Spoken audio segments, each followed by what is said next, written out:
어느 날 삶이 조용히 멈춰버리는 순간이 찾아옵니다. 가까운 누군가를 잃고 오래 지켜온 것을 놓치고 내 삶의 일부 같았던 존재가 사라졌을 때 그 순간 우리는 멍해지고 가슴 깊은 곳에서부터 서늘한 바람이 불어옵니다. 그리고 속으로 중얼거리죠. 왜 나에게 이런 일이 일어났을까? 하지만 상실은 누구에게나 옵니다. 그것은 삶의 예외가 아니라 삶 그 자체의 일부입니다. 상실은 마치 갑작스러운 폭풍처럼 우리 마음을 휘몰아칩니다. 그 바람은 때론 우리를 뿌리째 흔들고 견고하다고 믿었던 내면의 세계마저 무너뜨리곤 합니다. 왜 이런 고통을 겪어야만 하는가? 왜 나만 이런 시련을 겪는가? 그 질문이 끝없이 되풀이되며 마음속 깊은 곳에 어두운 그림자를 들이웁니다. 상유타 니까야에서는 이렇게 말씀하셨습니다. 모든 것은 생겨남이 있으면 반드시 소멸함이 있다. 이 세상에는 한 가지도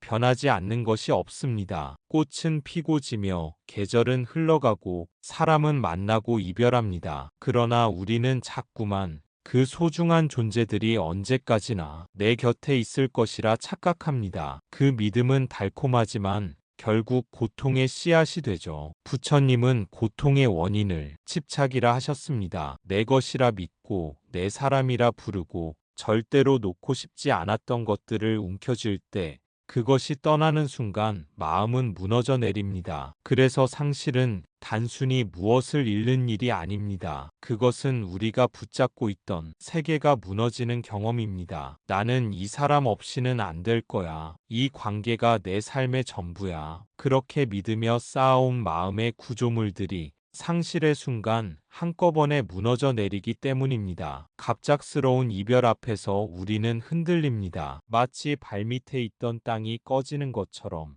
어디에도 나를 붙잡을 곳이 없어진 듯 느껴지죠. 눈앞이 흐려지고 세상의 소리가 멀어지고 이건 꿈일 거야 라고 스스로를 속이게도 됩니다. 하지만 부처님은 말씀하셨습니다. 진실을 외면하지 말고 있는 그대로 보라. 그 고통이 너무 커서 외면하고 싶을지라도 그것을 있는 그대로 바라보는 순간부터 고통은 적이 아니라 길이 됩니다. 눈물이 흐를 때 그대는 물러서지 말라. 그대의 마음에서 흐르는 고통을 따뜻하게 껴안으라. 우리는 슬픔을 이기려 애쓰지만 슬픔은 이겨야 할 대상이 아니라 통과해야 할 터널과도 같습니다. 억지로 버티거나 달아나려 하면 슬픔은 더 깊은 어둠이 되어 따라옵니다. 하지만 조용히 앉아 그 감정을 느끼고 그것이 무엇을 말하려 하는지 귀 기울일 때 슬픔은 조금씩 제자리를 찾아갑니다. 그리고 우리는 비로소 이해하게 됩니다. 무너진 그 자리에서 피어나는 것이 있다는 것을, 상실은 끝이 아니라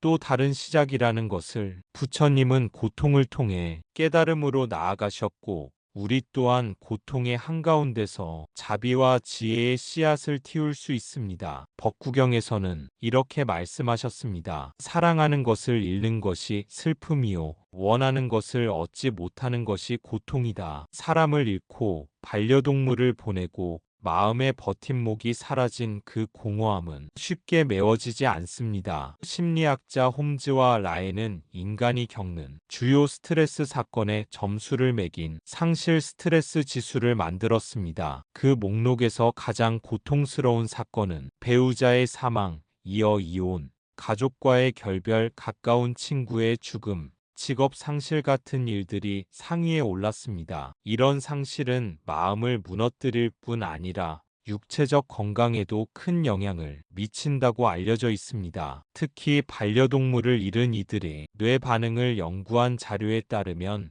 가족을 잃었을 때와 유사한 수준의 심리적 충격이 나타난다고 합니다. 그만큼 상실은 단순한 헤어짐이 아니라 내 삶의 일부가 떨어져 나간 것 같은 아픔인 것입니다. 그래서 부처님은 그 고통을 억지로 이겨내라고 말씀하지 않으셨습니다. 다만 조용히 그 아픔과 함께 앉아보라 하셨습니다. 지금 내 마음은 어떤가? 무엇을 놓치고 무엇을 그리워하고 있는가? 그 질문 앞에 정직해질 때 우리는 비로소 고통 속에서도 진실을 마주할 수 있게 됩니다. 그 진실이란 이 세상 모든 인연은 인연이 닿으면 떠난다는 것. 우리는 그 진실을 알고 있음에도 쉽게 받아들이지 못합니다. 알면서도 마음이 거부하고 머리로는 수용해도 가슴은 울고 있죠. 그만큼 인연은 우리에게 깊고 진한 흔적을 남깁니다. 떠난 존재의 빈자리는 단지 물리적인 공간이 아니라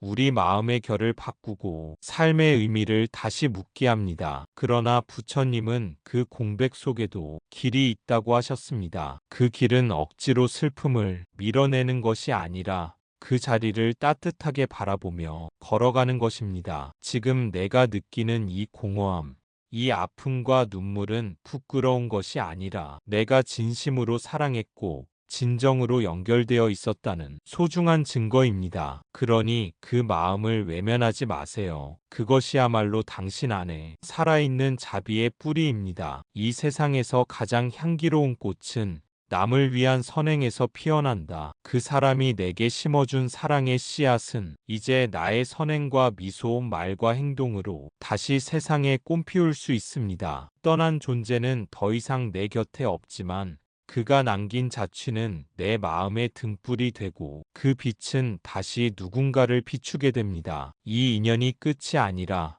더 깊어진 연결이 되기를. 상실이 아픔으로 머무는 것이 아니라 삶의 자비와 의미로 이어지기를. 그리고 당신이 이 삶을 걸어가는 동안 늘 그 마음 안에 부처님의 따뜻한 숨결이 함께하기를 바랍니다. 증이라 환경에서는 이렇게 전합니다. 자비로운 이는 남의 고통을 보고 외면하지 않고 그 아픔과 함께 눈물을 흘릴 줄 안다. 당신의 그 눈물이야말로 수행의 시작이 될 수 있습니다. 그 눈물은 단지 상실의 고통이 아니라 더 깊은 이해와 더 넓은 마음으로 가는 문이기도 합니다. 그리고 언젠가 이 아픔을 지나 다시 일어설 때 당신은 이전보다 더 단단하고 따뜻한 존재가 되어 있을 것입니다. 슬픔은 지나가고 사랑은 남습니다. 그 사랑은 이제 당신의 삶 안에서 말과 행동과 선택을 통해 새롭게 피어날 수 있습니다. 이것이 바로 부처님께서 말씀하신 떠난 인연과의 진짜 연결입니다. 누군가를 떠나보낸다는 것은 단지 헤어짐이 아닙니다. 그 인연이 내 안에서 새롭게 다시 살아나는 시작이기도 합니다. 그 사람이 내게 보여주었던 따뜻함, 함께 웃었던 순간들, 내게 남긴 말 한마디가 이제는 나를 통해 다른 사람에게 흘러갈 수 있습니다. 그리움은 멈춘 감정이 아니라 움직이는 자비가 될 수 있습니다. 이제는 그 사람이 내 곁에 없더라도 그 사람의 삶을 내가 이어 살아갈 수 있는 것이죠. 매일 아침 나는 어떤 마음으로 눈을 뜨고 있는가? 내가 떠올리는 그 사람의 모습은 나의 오늘을 어떻게 이끌고 있는가? 부처님은 우리에게 무엇을 믿고 사는가 보다 어떻게 살아가는가가 중요하다고 하셨습니다. 삶 속에서 자비를 선택하고 깨어있는 마음으로 하루를 살아가는 것, 그것이 바로 떠난 인연에게 보내는 가장 깊은 공양이 됩니다. 대반열 반경에서는 이렇게 말씀하셨습니다. 안한다여 모든 만남은 끝이 있다. 그러므로 방일하지 말고 정진하라. 심지어 부처님 자신도 병을 앓으셨고 열반에 드셨습니다. 그 모습을 지켜본 제자들은 흐느꼈습니다. 세상이 어두워진 것 같습니다. 하지만 부처님은 미소 지으시며 말씀하셨습니다. 나는 사라지는 것이 아니다. 진리는 남고 법은 살아있다. 우리가 사랑하는 존재가 떠난다고 해서 그 존재가 완전히 사라지는 건 아닙니다. 그와 나눈 사랑, 함께한 시간, 그로 인해 내가 자란 마음은 그대로 내 안에 삶 속에 남아 있습니다. 그것은 추억이 아니라 공덕입니다. 공덕이란 남겨진 사람의 삶 속에서 계속해서 피어나는 마음의 꽃입니다. 그 사람이 내게 남긴 말, 행동, 따뜻했던 눈빛 하나가 지금의 나를 만들었고 그 마음은 또 누군가에게 전해져 새로운 인연을 만들어냅니다. 부처님은 나는 사라지는 것이 아니다라고 말씀하셨습니다. 그 말씀은 단지 위로의 말이 아닙니다. 눈에 보이지 않아도 들리지 않아도 그 인연은 여전히 우리 삶 속에서 이어지고 있음을 의미합니다. 그 존재와 함께한 시간은 끝나지 않았고 그가 남긴 자비와 지혜는 내 삶의 방식과 선택에 스며들어 지금 이 순간에도 나를 이끌고 있습니다. 우리는 종종 묻습니다. 왜 저 사람이 떠나야 했을까? 그 질문에 명확한 대답은 없을지 모릅니다. 하지만 부처님은 그 질문 대신 이제 그 인연을 통해 어떻게 살아갈 것인가를 묻고 계십니다. 고통에 머무를 것인가? 아니면 그 고통을 밟고 일어나 자비의 사람이 될 것인가? 슬픔은 깊고 오래갑니다. 문득 떠오른 이름에 눈물이 흐르고 평소와 다름없는 날에 가슴이 조여올 때도 있죠. 그러나 그럴 때마다 생각해 보세요. 그 사람이 내게 남긴 것은 단지 이별이 아니라 사랑이었다는 것을. 그 사랑은 나를 바꾸었고 그 사랑이 남긴 울림은 지금도 나를 통해 누군가에게 전해지고 있습니다. 그러니 당신은 혼자가 아닙니다. 그 인연은 끝난 것이 아니라 형태를 달리해 계속되고 있습니다. 바로 당신의 삶 속에서, 당신의 발걸음 속에서 법구경에서는 이렇게 말씀하셨습니다. 정진한 이의 삶은 결코 헛되지 않는다. 그는 떠난 뒤에도 남은 이의 삶을 밝힌다. 상실을 경험한 사람들은 그 고통 안에서 새로운 질문을 합니다. 이제 나는 어떻게 살아가야 할까? 그 질문에 답하기 위해 우리는 더욱 깊어져야 합니다. 더 자비로워져야 하고 더 깨어 있어야 합니다. 슬픔을 누르는 것이 아니라 그 안에 머무는 법을 배우는 것이 수행입니다. 고통을 사라지게 하려는 것이 아니라 그 고통을 지혜롭게 품는 것이 해탈입니다. 그러니 너무 서두르지 마세요. 지금 아프다고 해서 당신이 잘못된 길에 서 있는 것은 아닙니다. 그 아픔은 당신이 사랑했다는 증거이고 당신이 잃은 만큼 귀한 인연을 살아냈다는 증거입니다. 다만 이제는 그 사랑이 고통으로만 남지 않도록,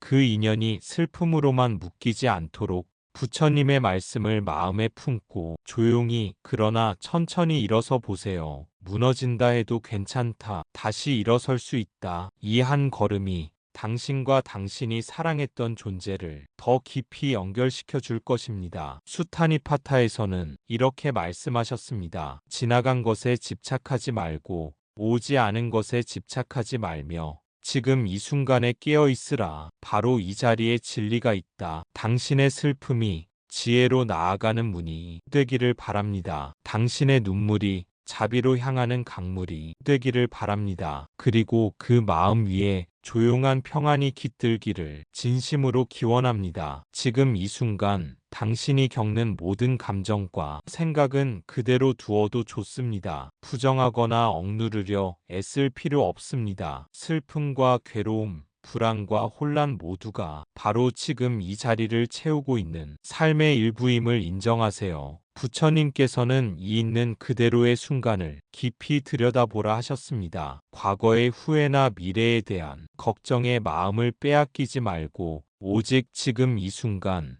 나의 호흡, 나의 마음, 나의 존재에 집중하라 하셨죠. 그 깨어있음이야말로 모든 번뇌와 고통의 근원을 뚫는 지혜입니다. 집착과 미련이 사라질 때 비로소 우리는 자유를 만납니다. 그리고 그 자유 안에서 평화가 싹틉니다. 삶은 멈추지 않고 흘러갑니다. 상실과 슬픔도 흐르는 강물처럼 지나갑니다. 그 강물을 거슬러 싸우지 말고 있는 그대로 받아들이며 부드럽게 따라가세요. 이 과정에서 스스로에게 자비를 베푸십시오. 나는 괜찮아. 지금 이대로도 괜찮아. 그 말이 당신 마음 깊은 곳에서부터 퍼져나갈 수 있도록 천천히 그리고 꾸준히. 부처님의 가르침은 결국 우리를 다시 삶의 자리로 데려옵니다. 아픔 속에서도 고통 속에서도 우리는 다시 일어나 걷고 다시 사랑하고 다시 웃을 수 있습니다. 그 길이 때로는 느리고 힘들지라도 한 걸음 한 걸음이 모여 큰 평화가 됩니다. 나무 아미타불 관세음 보살, 당신이 지금 겪는 이 순간들이 삶의 끝이 아니라 새로운 시작임을 믿으십시오. 그 무엇도 영원하지 않기에 또한 무엇도 완전히 사라지지 않기에 마음속 깊은 곳에서부터 부처님께서 말씀하신 깨어있음과 자비가 당신을 지키고 이끌어 주기를 진심으로 기원합니다. 감사합니다. 구독과 좋아요는 저에게 큰 힘이 됩니다.